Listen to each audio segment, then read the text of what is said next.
మీ భార్య మీ పక్కన నించుని బంగారు చెంబుతో అమ్మవారి పాదాల మీద నీళ్లు పోస్తుంటే మీరు కుడి చేత్తో అమ్మవారి పాదాలని చక్కగా కడుగుతుంటే ఆ స్పర్శ చేత అమ్మవారి మెత్తటి పాదాలు కడుగుతున్నప్పుడు ఆ పాదాల మీద ఉన్న పసుపు, ఇలా పెట్టిన ఎర్రటి రేఖలు, వాటి మధ్యలో ఉన్న బొట్టు చుక్కలు, ఆ లత్తుక సువాసనతో నీళ్లల్లో కరిగితే పసుపు ఎరుపులతో కలిసి నీళ్లు కొత్త రంగులోకి వస్తే, అమ్మ ఒక్కసారి పాదాలు తీయమ్మా అని అడుగున పువ్వులున్నాయి కదా, ఆ నీళ్లు తీసి పక్కన పెట్టుకుని అమ్మ పాదాలని వెంటనే ఉత్తరీయం తీసి ఆ పాదాలు మెత్తగా తుడిచి ఈ పక్కనే ఉన్న బంగారు పాత్రలో పసుపు తీసి మీరు ఒక పాదానికి రాస్తే, మీ భార్య పక్కన కూర్చుని ఒక పాదానికి రాస్తే, మీరు ఓ పాత్రలోంచి లత్తుక తీసి అమ్మవారి పాదాలకి చుట్టూ తిప్పి 2 గీతలు గీసి అటు ఇటు చుక్కలు పెట్టి అలా మీ భార్య కూడా పెట్టి, మీరు ఇక్కడ పాత్రలోంచి పువ్వులు తీసి అమ్మవారి పాదాల మీద వేసి ఆ నీళ్ళు ఇద్దరు పక్కన పెట్టుకుని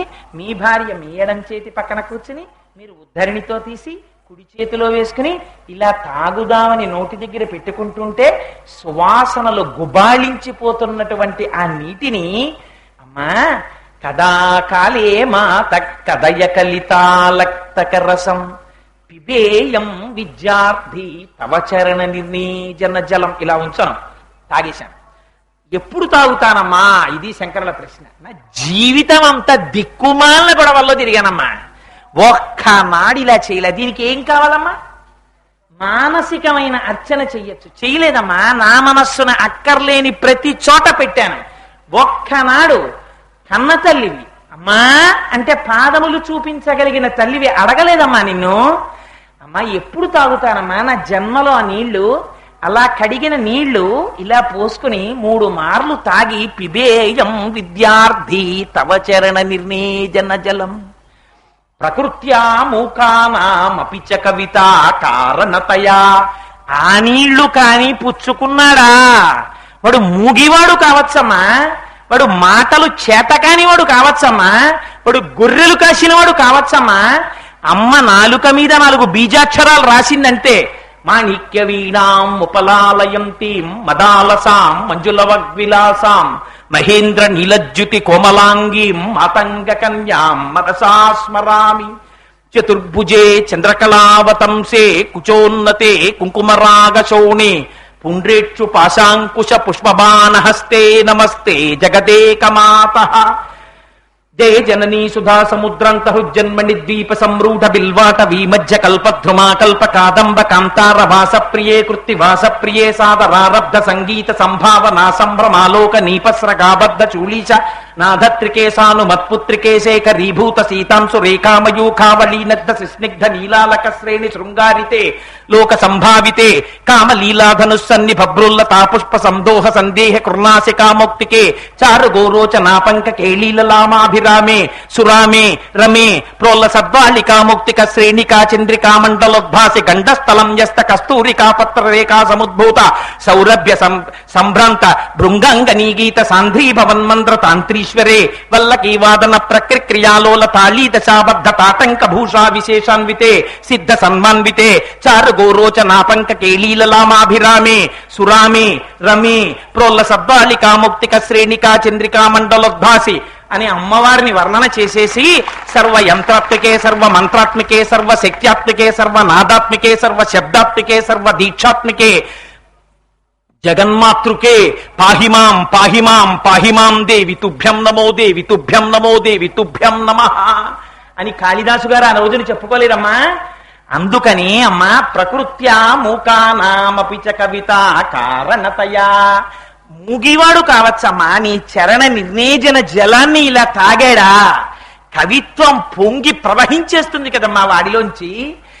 అది ఆ నీళ్లు ఎటువంటి నీళ్ళమ్మా? ఆ నీళ్లు ఒకసారి నీ పాదములు కడిగిన నీళ్లు అవి ప్రకృత్యా మూకానామపి చ కవిత కారణతయా కథా దత్తే వాణి ముఖ కమలతాంబూల రసతాం. అమ్మా నీళ్ళు ఎటువంటి నీళ్ళో తెలుసా? ఆ నీళ్లు సరస్వతీదేవి తాంబూల చర్వణం చేసి చేసి చేసి చేసి ఆ సరస్వతీదేవి నోటిలోంచి వచ్చినటువంటి ఎర్రటి ఊట ఎటువంటిదో నీ పాదములు కడిగిన నీరు అటువంటిది. మానసికంగా ఒక్కసారి పుచ్చుకున్నా వాడికి నీ అనుగ్రహము భాషిస్తుంది కదమ్మా. అటువంటి తల్లివమ్మా నువ్వు. అందుకనే అమ్మా ఎప్పుడు తాగుతానమ్మా. శంకరులు తాగలేదండి ఆ నీళ్లు. శంకరులు ఎన్ని మార్లు తాగారో, లేకపోతే సౌందర్య లహరి వారి నోటి వెంట వస్తుందా? అటువంటి శంకరులు నేను తాగాను మీరు తాగండి అనరు. ఎంత వినయంగా మాట్లాడతారో చూడండి. పిబేయం విద్యార్థి తవ చరణ నిర్ణేజన జలం. అమ్మా నీ పాదములు కడిగిన నీరు ఎప్పుడు నేను విద్యార్థినై తాగుతానా అని ఎదురు చూస్తున్నానమ్మా. నా కోరిక తీరుతుందా అమ్మా? మీరు అమ్మ దగ్గరికి వెళ్ళి, అమ్మా నాకు ఎప్పటి నుంచో కోరికమ్మా, క్లాసులో అందరూ టీషర్ట్లు వేసుకొస్తారమ్మా, 30 రూపాయలటమ్మా, ఎంత బాగుంటాయో తెలుసా, ఇలా చిన్ని కన్నాల్లో ఉంటాయమ్మా, కాలర్ కూడా ఉంటుంది, మా క్లాసులో అందరూ అంటారు నువ్వు తెల్లగా ఉంటావు, నువ్వు కానీ డార్క్ కలర్ టీషర్ట్ వేసుకొస్తే ఎంత బాగుంటుందో, ఎరా నువ్వు టీషర్ట్ కొనుక్కోవా అంటారు. నేను చెప్పానమ్మా నాకు మా అమ్మగారు కొంటారు, నాకేం కావాలో మా అమ్మ చూసుకుంటుందని చెప్పాను. నువ్వు చూస్తావు కదమ్మా నాకేంటని పిల్లాడు వెళ్ళిపోయాడు అనుకోండి, తల్లి ఏం చేస్తుంది, వెంటనే పరుసెట్టుకుని ఒకవేళ జ్వరంగా ఉండి వెళ్ళలేనటువంటి అమ్మైనా కూడా ఏ రిక్షాయో చేయించుకుని వెళ్ళి టీషర్ట్ పట్టుకొచ్చి చెమటతో ఉన్నా సరే పిల్లాడు రాగానే నాన్న చొక్కా బని నీకోసం ఏం తెచ్చానో చూసుకో అని చెప్పి ఆ డార్క్ కలర్ టీషర్ట్ చూపించి వాడికి ఆ టీషర్ట్ వేసి చూసుకుని మురిసిపోయి వాడద్దం దగ్గరికి వెళ్ళి చూసుకోవడం కాదు, ముందు ఈవిడే మురిసిపోయి వాడి బుగ్గలన్నీ ముద్దులు పెట్టేసుకుని కౌగులించేసుకున్న అమ్మలా, అమ్మా నేను ఇప్పుడు తాగుతానమ్మా నీళ్లు అని అనరా? ఒక్కసారి జీవితంలో అన్నావా? నిన్ను తాగిస్తాను నాన్న, నువ్వేమడిగావు, నా కాళ్ళు కడిగిన నీళ్ళు అడిగావు, తప్పకుండా తాగిస్తానంటుంది అమ్మ. సమయం సందర్భం చూసి ఎప్పుడో తాగించేస్తుంది ఆ తల్లి, తప్పకుండా అనడం నేర్చుకోరా. ఇది ఆవేదన శంకరాచార్యులు వారిది. జగద్గురువులు ఈ ఆవేదన చెంది మనకి చెప్పకపోతే వారికి వచ్చిన నష్టం ఏమిటి?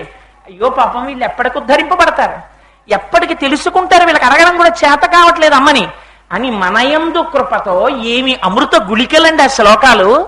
మానసిక దర్శనం ధ్యానం ఒక్కొక్క భూమికి దాటిన కొద్దీ ఇక్కడే ఆనందం పొందేయడానికి కావలసిన సమస్త సామాగ్రిని ఆ శ్లోకాలలో జొప్పించి మహానుభావుడు మనకు అందించినటువంటి మహాపురుషుడు శంకరులు. అమ్మ నీ పాదాలంటే ఏమిటో తెలుసా అమ్మా?